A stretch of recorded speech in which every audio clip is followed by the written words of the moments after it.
دربار شام کے نام سے یاد کرتے ہیں۔ تاریخ بتا رہا ہوں لیکن مصائب سے کم نہیں ہے۔ میرے دائیں ہاتھ پر چبوترا جو بنا ہوا ہے، تاریخ بتاتی ہے کہ یزید اس چبوترے پر اوپر جا کے بیٹھا ہوا تھا، شراب کی محفل سجی ہوئی تھی، شطرنج کی بساط بچھی ہوئی تھی، اور یہ سامنے جو چبوترا نظر آ رہا ہے، یہ سامنے جو مقام ہے، پھر الٹے ہاتھ پر اس مقام پر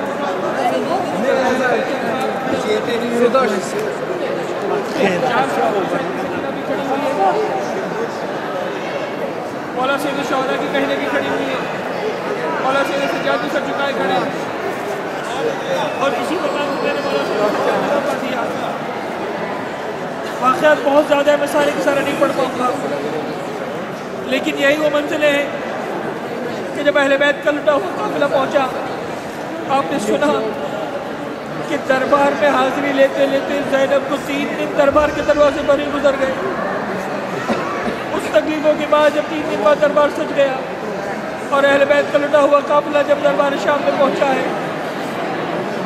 سامنے جا کر سیدانیوں کو کھڑا کر دیا گیا۔ ایک رسی میں 18 گلے تھے، ایک بچی یزید کو نظر آئی جو عجیب منظر تھا، کبھی اپنے گلے پہ ہاتھ رکھتی تھی، کبھی تھوڑی دیر کے لیے بیٹھ جاتی تھی، کبھی کھڑی ہو جاتی تھی۔ یزید نے پوچھا ہے بچی کون ہے اور یہ کیوں بار بار اس طرح سے کھڑی ہو رہی ہے اور بیٹھ رہی ہے؟ اس بچی نے کہا یزید میرے گلے میں اتنی تکلیف ہے، اگر میں بیٹھتی ہوں تو گلا کھچنا شروع ہو جاتا ہے، اگر کھڑی ہوتی ہوں تو میرے قدموں میں کھڑے رہنے کی ہمت نہیں۔ یزید نے جناب سکینہ سے کہا سکینہ تم ہی سکینہ ہوگا، میں ہی وہ سکینہ ہوں جس سے اس کا بابا بہت پیار کیا کرتا تھا۔ یزید کے سامنے ایک تشت میں حسین کا سر رکھا ہوا تھا، میں نے بہت علماء سے روایت سنی، لہذا پوری ذمہ داری کے ساتھ پڑھ رہا ہوں۔ یزید کے سامنے تشت میں سر رکھا ہوا تھا، یزید نے کہا سکینہ تمہیں اپنے بابا سے بہت پیار ہے؟ کہنے لگی ہاں مجھے بہت پیار ہے۔ کہا تمہارا بابا بھی تم سے بہت پیار کرتا تھا؟ کہنے لگی ہاں یزید میرا بابا بھی مجھ سے بہت پیار کرتا تھا۔ یزید نے کہا سکینہ میں اس وقت مانوں جب بابا تمہارے پیار کا امتحان یہاں پر دے اور تمہارا باپ اٹھ کر تمہاری گود میں آ جائے۔ سکینہ نے اپنے بدن میں ہاتھ اٹھائے، اپنے بابا کے سر کو دیکھا، کہنے لگی بابا یزید کو یقین نہیں آ رہا کہ ہم آپ کی پیاری بیٹی ہے، بابا یہ سکینہ کی محبت کا امتحان ہے، شام کے زندان میں۔ ارے بعد میں حسین کا سر آیا سکینہ کی گود میں، یہ دربار شام تھا جہاں یزید نے عجیب منظر دیکھا کہ حسین کا سر تشت سے بلند ہوا، ہوا کے دوش پر تیرتا ہوا سکینہ کا۔ اجرکم اللہ، اجرکم اللہ۔ اس کے بعد یزید نے ایک بیوی کا نام پوچھنا شروع کیا، یہ کون ہے؟ اور شکر بتاتا جاتا تھا، یہ فلاں بیوی ہے، یہ فلاں بیوی ہے، یہ فلاں بیوی ہے۔ ایک ایک کا نام بتا کر ظالم بتا رہا تھا۔ ایک مرتبہ یزید نے دیکھا، کہا یہ کون سی بیوی ہے جس کو چاروں طرف سے بیویوں نے اپنے گھیرے میں لے کر رکھا ہے؟ شبر نے کہا یزید یہ حسین کی بہن زینب ہے، یہ عباس کی بہن زینب ہے، یہ علی کی بیٹی زینب کبریٰ۔ اجرکم اللہ، اجرکم اللہ۔ شرابی کی زبان پر فاطمہ کی بیٹی کا نام آیا، مجھے نہیں معلوم سید سجاد کی دل پر کیا گزری، لیکن ایک وقت وہ آیا شام کے دربار میں جب میرے مولا سید سجاد نے خطبہ پڑھنا شروع کیا۔ عزاداران سید الشہداء یہ جملہ کہہ رہا ہوں لیکن سمجھنے کی کوشش کیجیے گا، میں اس وقت پڑھ رہا ہوں، آپ سن رہے ہیں، مجھے پڑھنے سے روکنے والا کوئی نہیں ہے، آپ کو سننے سے روکنے والا کوئی نہیں ہے، مجھے گریے سے روکنے والا کوئی نہیں ہے، آپ کو بھی گریہ وزاری سے روکنے والا کوئی نہیں ہے۔ میرے ہاتھوں میں ہتھکڑیاں نہیں ہیں، میرے پیروں میں بیڑیاں نہیں ہیں، میرے گلے میں توق نہیں ہے، لیکن شام کے دربار میں علی کے پوتے نے، حسین کے بیٹے نے خطبہ جب دیا،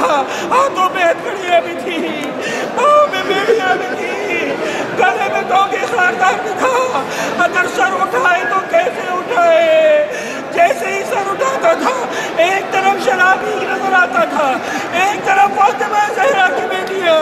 بے مکنا چادر کے نظر آتا، لیکن ایسے عالم میں میرے مولا سید سجاد نے خطبہ دیا، بڑی شان کے ساتھ خطبہ دیا، اپنے جد کے فضائل بھی پڑھے، اپنے خاندان کے فضائل بھی پڑھے، اور اپنے مولا امیر المومنین کے فضائل بھی پڑھے۔ فضائل پڑھتے پڑھتے جب میرے مولا نے اچھی طرح سے اپنا تعارف کروا دیا، ایک مرتبہ میرے مولا نے سر کو جھکا کر کہا، یزید تجھے معلوم ہے تو نے کس کو شہید کر دیا؟ تو نے میرے بابا حسین بن علی کو شہید کر دیا۔ بس ایک مرتبہ دربار میں کوہرام مچنا شروع ہوا، اور یہی وہ منزل تھی جب سید سجاد کے خطبے کو روکنے کے لیے یزید کو کچھ اور سمجھ میں نہ آیا تو ایک مرتبہ اذان دینے کا حکم دیا۔ ایک مؤذن نے اذان نہ دی، ایک بیمار امام کے خطبے کو روکنے کے لیے ایک ساتھ کئی ساری آوازوں میں اذان کی صدائیں بلند ہوئی، اشہد ان لا الہ الا اللہ۔ جیسے ہی مؤذن نے گواہی دی، اشہد ان لا الہ الا اللہ، میرے مولا سید سجاد نے کہا، یزید میں گواہی دیتا ہوں خدا کے سوا کوئی گواہ خدا نہیں، لیکن جیسے ہی مؤذن نے کہا اشہد ان محمد رسول اللہ، جیسے ہی کہا اشہد ان محمد رسول اللہ، بے اختیار سید سجاد نے کہا، اے مؤذن خدا کے لیے رک جاؤ، اور یزید سے کہا، یزید مجھے اتنا بتا دے کس محمد کی رسالت کی گواہی دی جا رہی ہے، کیا وہ تیرا جگہ ہے یا میرا؟ اجرکم اللہ، اجرکم اللہ۔ ایک روایت میرے مولا سید سجاد کی آخر روایتی بھی بہت عمر نماز سنی ہے، بلکہ مولانا صادق حسن صاحب چلا سے سنی، انہی کا نام لے کر روایت کو عرض کر رہا ہوں۔ فرماتے کہ جب مولا سید سجاد سے پوچھا گیا، مولا ہم کیا کریں کہ آپ کی مصیبت کم ہو جائے، آپ کے درد دل کم ہو جائے؟ کہا ایسا تو نہیں ہو سکتا، لیکن تم اتنا ضرور کر سکتے ہو کہ ایسے کام کرو کہ ہمیں شام کے دربار کا بس کم یاد نہ آیا کرے۔ کہا مولا کیا کریں؟ کہا دیکھو 3 کام کبھی بھی مت کرنا، جب ہمارا شیعہ ان میں سے کوئی کام کرتا ہے ہمیں شام کا دربار یاد آ جاتا ہے۔ کہا مولا کون سا کام؟ کہا دیکھو کبھی شطرنج نہ کھیلنا، جب کوئی شطرنج کھیلتا ہے مجھے شام کا دربار یاد آتا ہے۔ یزید شطرنج کھیل رہا تھا، فاطمہ زہرا کی بیٹیاں گھنٹوں کھڑی رہی، اس کو خیال نہ آیا۔ کہا دوسرا کام یہ مت کرنا، کبھی بھی شراب مت پینا، جب کوئی مومن شراب پیتا ہے تو مجھے شام کا دربار یاد آ جاتا ہے۔ یزید شراب کے نشے میں مست تھا، پیغمبر کی نوازی گھنٹوں میں مخلوع چادر کی شرابی کے دربار میں کھڑی رہی، لیکن یزید کو خیال نہ آیا، اور کہا کہ دیکھو کبھی داڑھی مت مونڈنا، مجھے شام کا دربار یاد آ جاتا ہے۔ یزید پہلا خلیفہ تھا جس نے بنیاد رکھی کہ تخت خلافت پر داڑھی مونڈ کر بیٹھا تھا۔ بزدہ سید الشہداء، مجھے یقین ہے جب فاطمہ زہرا کی بیٹی لوٹ کر مدینہ منورہ میں گئی، ماں کی قبر پر جا کر جب ماں کو احوال سنایا ہوگا تو ضرور کہا ہوگا اماں تم بھی دربار میں گئی تھی، زینب بھی دربار سے ہو کر آ گئی، اماں تم بھی دربار میں جا کر آئی، زینب بھی دربار سے جا کر آئی، لیکن اماں ایک فرق ضرور ہے، ایک فرق ضرور ہے اماں، جب تم دربار میں گئی تھی تو تمہارے سر پر چادر موجود تھی، جب زینب گئی تھی تو بھی مخلوع اماں جب تم دربار میں گئی تھی تو شراب کی محفل سجی ہوئی نہیں تھی، اماں جب تیری بیٹی دربار میں گئی تھی تو شراب کی محفل سجی ہوئی تھی، شرابی اپنے اٹھا کر زینب کے اشارے کر رہا تھا، اور ایک وقت وہ آیا جب جناب زینب کو سامنے لانے کی بات کی گئی، ایک مرتبہ سیدان جو نے جناب زینب کو گھیرے میں لے لیا، جناب فضہ نے جناب زینب کو اپنے آپ کو ڈال دیا، کہا یزید جب تک مجھے قتل نہیں کرے گا اس وقت تک زینب کو کچھ نہیں ہو سکتا۔ بس اتنا سننا تھا، یزید نے اشارہ کیا جلاد کو، اے جلاد فضہ کے سر کو قلم کر دے، جیسے جناب فضہ کے سر کو قلم کرنے کے لیے سجاد آگے بڑھا، یزید کی فوج کے جو حبشی سپاہی تھے ایک مرتبہ حبشی سپاہیوں کو جناب فضہ نے مخاطب کر کے کہا، اے میری قوم کے سپاہی ہو، میں تمہاری قوم سے تعلق رکھتی ہوں، تم دیکھتے رہو گے اور تمہاری قوم کی ایک شہزادی کو اس طرح قتل کر دیا جائے گا۔ میں نے روایتوں میں پڑھا ہے ایک مرتبہ 4 100 تلواریں نکلی اور ایک مرتبہ ان حبشی سپاہیوں نے یزید کی طرف رخ کیا، کہا یزید اگر فضا کو کچھ بھی ہوا تیرے دربار میں خود کی ندیاں بہہ جائے گی، بس یہ آواز کہاں نہ تھا۔ ایک مرتبہ یزید نے بڑھتے ہوئے جلاد کو روکا اور ادھر فاطمہ زہرا کی بیٹی نے فریاد کی، او مولا رسول خدا تمہاری نوازی پر غربت کا روز کر گیا، ارے کنیزوں کی حفاظت کے لیے 400 کرنے کو تیار ہے، لیکن میرا دل کہتا ہے کہ ادھر نالا رسول خدا سے فریادی ہوگی اور ادھر دشت میں حسین کا لرزر لرزا ہوگا، ادھر روکے نہیں دامن عباس علمدار کے سر سے ایک مرتبہ آنسوؤں کی بوچھاڑ ہوئی ہوگی۔ زینب نے پکار کر کہا ہوگا بھیا عباس اگر تو ہوتا تو یزید کی بجائے کہ زینب کی طرف اشارہ کرتا۔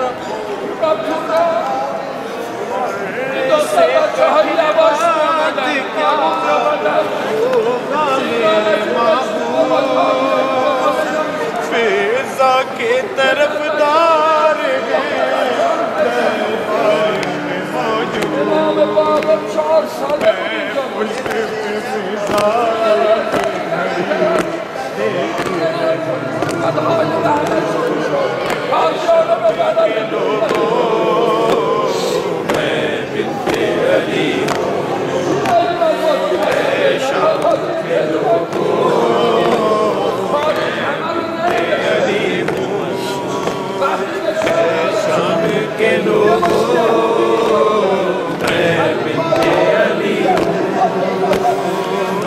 شام کے لوگوں میں وارث تطہیر ہوں، میں وارث تطہیر ہوں، ناموں سے نبی ہوں، اے شام کے لوگوں میں بنت علی ہوں، اے شام کے لوگوں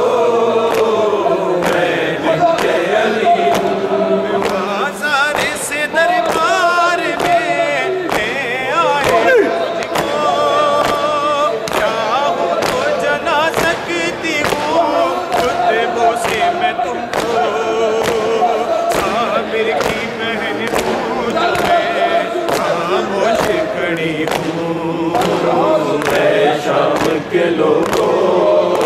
میں بنت علی ہوں، اے شام کے لوگوں میں بنت علی ہوں۔ سے کٹھن وقت کیا ہوگا میرے معمول، ریزہ کے طرف دار ہے دربار میں موجود، میں پشت میں فضا کھڑی دیکھ رہی ہوں، اے شام کے لوگوں میں بنت علی ہوں، اے شام کے لوگوں میں بنت علی ہوں۔ زہرا کو بھی دربار میں ہم نے تھا بلایا، دربار میں میں بھی ہوں مگر فرق ہے اتنا، پردے میں تھی وہ اور میں شام کے لوگوں میں بنت علی ہوں، اے شام کے لوگوں میں بنت علی ہوں۔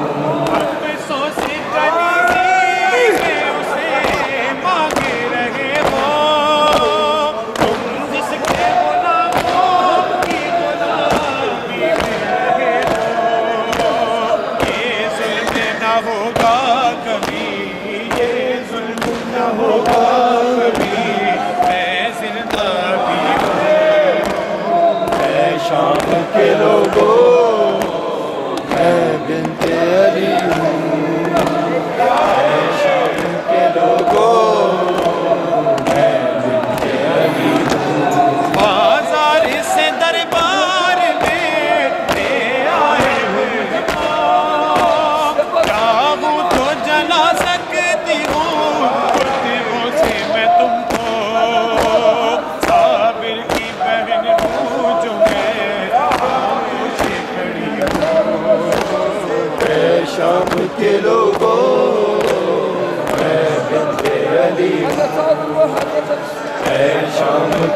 لوگوں میں بنت علی زندہ تھا تو ڈر کے ہمیشہ ہی لڑے ہو، اب سر ہے تو ہونٹوں پہ چھڑی مار رہے ہو، تم کتنے بہادر ہو میں، تم کتنے بہادر ہو میں دیکھ رہی ہوں۔ اے شام کے لوگوں میں بنت علی اے شام کے لوگوں میں بنت علی ہونے لگی دربار میں مشتر کا اذانے، ریحان ادھر نام نبی گونجا فضا میں، بی بی نے کہا فخر سے، بی بی نے کہا فخر سے میں جیت گئی ہوں۔ اے شام کے لوگوں میں بنت علی ہونے لگی دربار میں مشتر کا اذانے، ریحان ادھر نام نبی گونجا فضا میں، بی بی نے کہا فخر سے، بی بی نے کہا فخر سے میں جیت گئی ہوں۔ اے شام کے لوگوں میں بنت علی تم اپنے پیمبر کو اگر دیکھنا چاہو، نیزے پہ جو یہ سر ہے اسے غور سے دیکھو، ہم شکل پیمبر ہے یہ، ہم شکل پیمبر ہے یہ، میں اس کی پھوپھی ہوں۔ اے شام کے لوگوں میں بنت علی اے شام کے لوگوں میں بنت علی ہونے لگی دربار میں مشتر کا اذانے، ہونے لگی دربار میں مشتر کا اذانے، ریحان ادھر نام نبی گونجا فضا میں، بی بی نے کہا فخر سے، بی بی نے کہا فخر سے میں جیت گئی ہوں۔ اے شام کے لوگوں میں بنت علی اے شام کے لوگوں میں بنت علی محمد وآل محمد صلوات